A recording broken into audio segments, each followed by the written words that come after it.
সম্পর্ক করে আমার খালি দুর্নামই হয়েছে।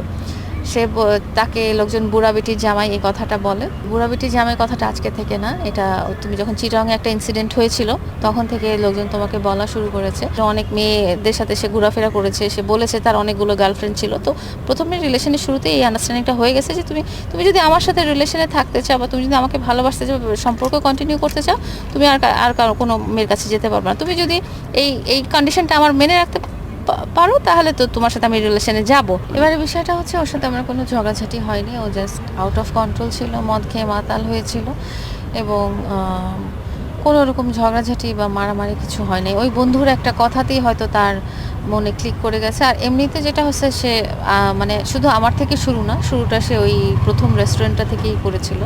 তো ওইরকম হাইপার অ্যাক্টিভিটিসই ছিল আর কি। তো এবার কোনো রকম ঝগড়াঝাটি বা কিছু হয়নি। তারপরে যখন একটা টাইমে ও আমার গাড়ি আমার মোবাইল নিয়ে চলে গেছিলো, আমি 999কে কল করে বলছিলাম যে ভাই আমি এখন ডিওএইচএস এরিয়া থেকে বাইরে, এবং ওর গাড়িটা ওর বন্ধু যে দুইটা ছিল তারাও মানে এটা ওরা কেমন বন্ধু আমি জানি না, 3 বছর থেকে ওরা আমাদের সাথে আছে। ওরা দুপুরবেলা, যেটা আমি সবসময় মানে সবগুলো ইন্টারভিউতে বলে আসি, যে এমন মানুষ যারা দুপুরবেলাও বসে আমার সাথে ভাত খাইছে এবং রেস্টুরেন্টে যে গেছে আমার প্লেট থেকে খাবার তুলে আমি ওদেরকে দিছি, ওদের ওদের ওদেরকে আপ্যায়ন করছি। তো এরকম বন্ধু আর কি। তো যখন মামুন আমার গাড়ি আমার মোবাইল নিয়ে চলে যায়, আমার কাছে অন্য একটা মোবাইল ছিল যেটা বললাম যেটা শুধু আমি ভিডিও করতাম, ওরকম আর কোনো মানে কারোর কাছে এই নাম্বারটা নাই বা ডিটেলসটা নাই। তো ওইটা দিয়ে আমি 999-এর সাথে কমিউনিকেশন রাখছিলাম এবং বলছি আমি ডিএইচএসের বাইরে, আপনারা আমার গাড়িটা লোকেট করে দেন, বিকজ এটা আমার আম্মুর গাড়ি, এটা আমার গাড়ি না, এটা আমার আম্মুর গাড়ি। ও নিয়ে গেছে এবং সাথে আমার মোবাইল নিয়ে গেছে যেটাতে আমার সমস্ত ডাটা আছে। আর ও থ্রেট দিচ্ছে যে আমার পেজগুলো উড়াই দিবে। তো পেজগুলো উড়াই দিবে সেটা কোনো ব্যাপার না, মানুষের জীবনের কাছে পেজ তো কোনো বড় ব্যাপার না। আর জিনিসটা হচ্ছে যে আমার আম্মুর গাড়ি, এটা আমার গাড়ি না, তুমি তা আমার গাড়িটা লোকেট, গাড়ির নাম্বারটা আমি 999কে বলে দিছি যে আমার গাড়িটা একটু লোকেট করার চেষ্টা করেন। পরে ওই যেই ভাইয়ের রেস্টুরেন্ট প্রথমে যে ভাইয়ের সাথে দেখা করার জন্য আমি গিয়েছিলাম, তো ওই ভাইয়া ওকে বুঝায় শোনায় ও আমার বাসায় নিয়ে আসছিল, গাড়ি আর মোবাইল দিতে নিয়ে আসছিলো। বলছিলাম আমার সব জিনিস দিয়ে দিতে হবে, বাসায় যা যা জিনিস আছে সব জিনিস দিয়ে দাও। ইনফ্যাক্ট ও এর আগের বার যখন ঝগড়া করে গেছিলো তখন বাসায় সে একটা সুতাও রাখেনি, সমস্ত কিছু নিয়ে চলে গেছিলো, ওর 4টা বাইকের সবগুলো বাইক এবং মানে প্রত্যেকটা জিনিস। এবং তারপরে যখন সে ফিরে আসলো রাঙামাটি থেকে, তখন বাসা ভর্তি কাপড় চোপড়, জুতা এবং সমস্ত কিছু নতুন করে ওর জন্য কেনা হয়েছে। ওর আগে যা ছিল সেগুলো সব এখন তার গ্রামের বাড়িতে সে নিয়ে গিয়েছিলো। তো এবার সে যখন বললো যে আমার সব জিনিস দিয়ে দিতে হবে, আমি বলছি যে ঠিক আছে তুমি সব জিনিস নিয়ে চলে যাও। আমিও কোনো ঝগড়াঝাটি করিনি, ওর সাথে কান্নাকাটি করিনি বা কিছু করিনি। আমি বলছি তুমি বাসায় আসো, বাসায় এসে তোমার যা যা জিনিস আছে সব নিয়ে চলে যাও। তো সে ওই ভাইয়ার সাথে এসে আমার গাড়িটা বাসায় দিয়ে গেছে, আমার মোবাইলটা দিয়ে গেছে, দিয়ে ওর যা যা জিনিস ছিল ও সেগুলো নিয়ে, ওর ওই 2টা বন্ধু আবার তখন আসেনি, আরও 2টা বন্ধু আসছে, তাদেরকে নিয়ে সে চলে গেছে। এবং আমি এবার ওকে আর আটকাই নাই এবং আমি ওকে আর জীবনে কখনো আটকাবো না। আমার কাছে আমার লাইফে ওর আর কোনো এন্ট্রি নাই। আমার সাথে ওর যা রিলেশন ছিল আমি সেই মুহূর্তেই শেষ করে দিয়েছি। এখন এই মুহূর্তে ওর সাথে আমার কোনো রকম রিলেশন নাই এবং ও আমার কাছে এখন টোটালি একজন স্ট্রেঞ্জার। আমি ওকে আর ফেরত আনার জন্য কিছু বলবো না, রিকোয়েস্টও করবো না, ও আমার কাছে জাস্ট নোবডি।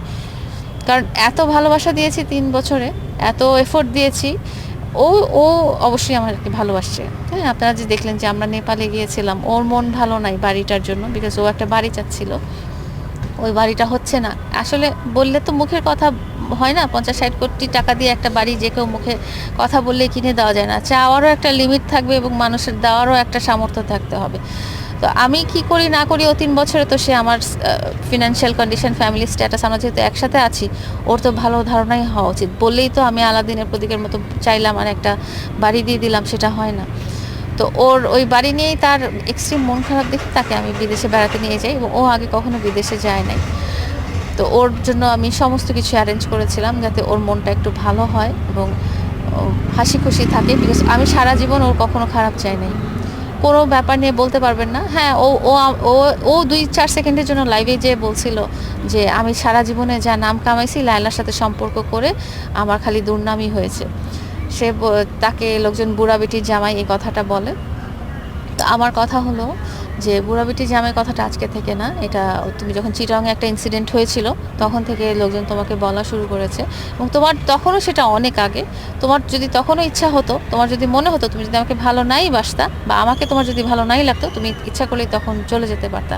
বিকজ সম্পর্কে এমন একটা জিনিস যেটা আমি কোনো কিছু দিয়েই বেঁধে রাখতে পারবো না।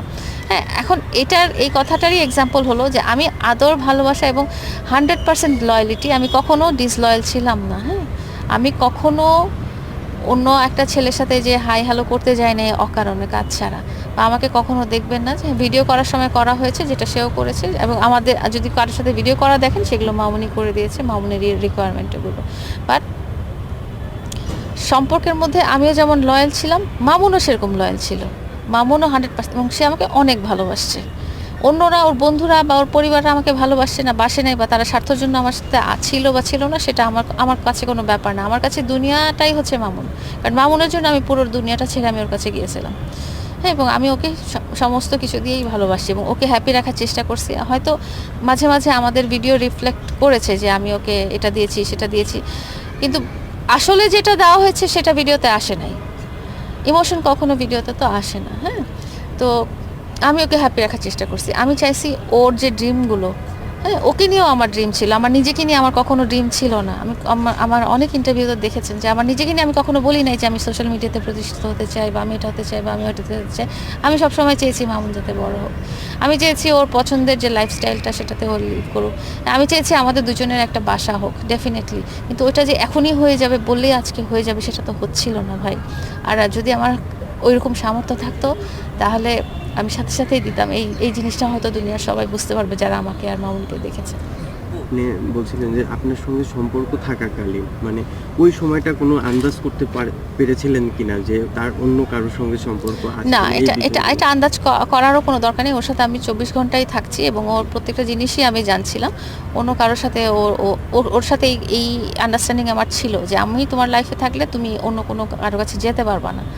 হ্যাঁ, এটা আমি বলে নিয়েছি, কারণ ওর অনেক মেয়ে ফ্রেন্ড ছিল, অনেক মেয়েদের সাথে সে ঘোরাফেরা করেছে। সে বলেছে তার অনেকগুলো গার্লফ্রেন্ড ছিল। তো প্রথমে রিলেশনের শুরুতেই এই আন্ডারস্ট্যান্ডিংটা হয়ে গেছে যে তুমি যদি আমার সাথে রিলেশনে থাকতে চাও, বা তুমি যদি আমাকে ভালোবাসতে চাও, সম্পর্ক কন্টিনিউ করতে চাও, তুমি আর কারো কোনো মেয়ের কাছে যেতে পারবে না। তুমি যদি এই কন্ডিশনটা আমার মেনে রাখতে পারো তাহলে তো তোমার সাথে আমি রিলেশনে যাব, না হলে আমি যাব না। কারণ আমি ওই মেন্টাল প্রেশারে থাকতে চাই না।